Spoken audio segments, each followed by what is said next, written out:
मतकुंज विहारणे नमः। श्री स्वामी हरिदास विजयतेतराम। इक्ष्वाकु वंश में अयोध्या नरेश ऋतध्वज के पुत्र महाराज रुक्मांगद हुए। धर्मात्मा तथा भगवान नारायण के बड़े प्रिय भक्त थे। इनकी पत्नी संध्यावली से इन्हें एक सुशील पितृभक्त पुत्र उत्पन्न हुआ। उसका नाम था धर्मांगद। महाराज रुक्मांगद की निष्ठा एकादशी व्रत में थी। यह एकादशी व्रत श्री हरि को अत्यंत प्रिय है, जो दशमी के दिन दोपहर में एक ही समय भोजन करके रात्रि को ब्रह्मचर्य पूर्वक भूमि या तख्ते पर सोता है। एकादशी को प्रातः व्रत का संकल्प करके निर्जल व्रत करता है और यथासंभव समस्त उपचारों से श्रद्धापूर्वक भगवान का पूजन करता है। रात्रि में जागरण करते हुए भगवान के नाम एवं गुणों का कीर्तन करता है और दूसरे दिन भगवान का पूजन करके ब्राह्मणों को भोजन कराने के उपरांत व्रत का पारण करता है। उस पर सर्वेश्वर विष्णु भगवान अतिशीघ्र प्रसन्न होते हैं। एकादशी व्रत के दिन इंद्रियों को संयत करके दिन रात केवल भगवान के पूजन अर्चन, कीर्तन तथा भगवान की कथा सुनने में ही लगाना चाहिए। उस दिन काम, क्रोध, लोभ आदि का सर्वथा त्याग कर देना चाहिए। असत्य तथा कटुवाणी भूलकर भी नहीं बोलनी चाहिए।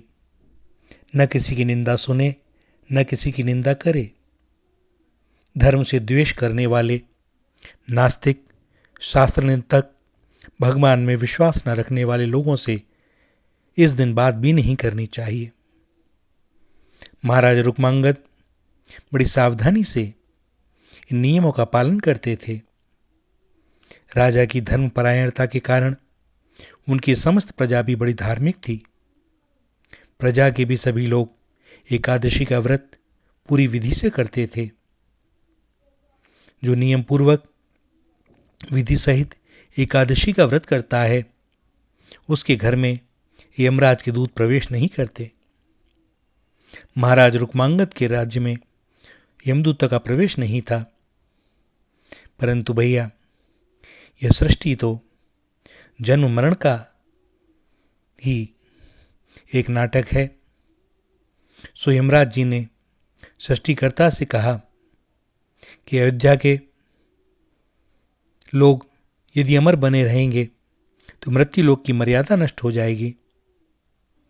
सो ब्रह्मा जी ने एक परम सुंदर मोहिनी स्त्री बनाकर उसे पृथ्वी पर भेजा।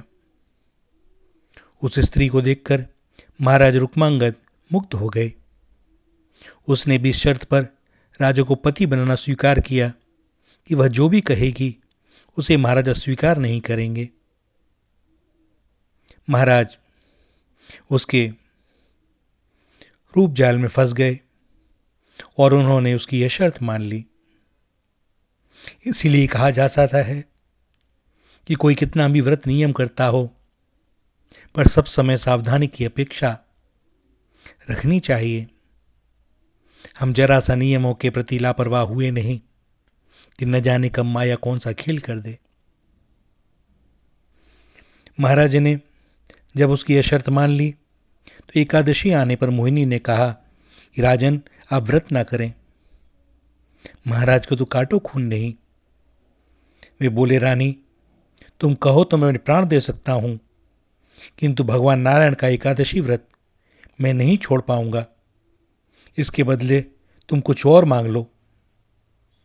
मोहिनी ने कहा, आप यदि एकादशी का व्रत नहीं तोड़ना चाहते तो अपने हाथ से कुमार धर्मांगद का मस्तक काटकर मुझे दे दें। महाराज को बड़ी आत्मग्लानि हुई। हाय, मैंने क्या कर डाला। महाराज अपने एकमात्र पुत्र का मस्तक काटें तो काटें कैसे। किंतु राजकुमार धर्मांगद ने कहा, पिताश्री, आप संकोच न करें।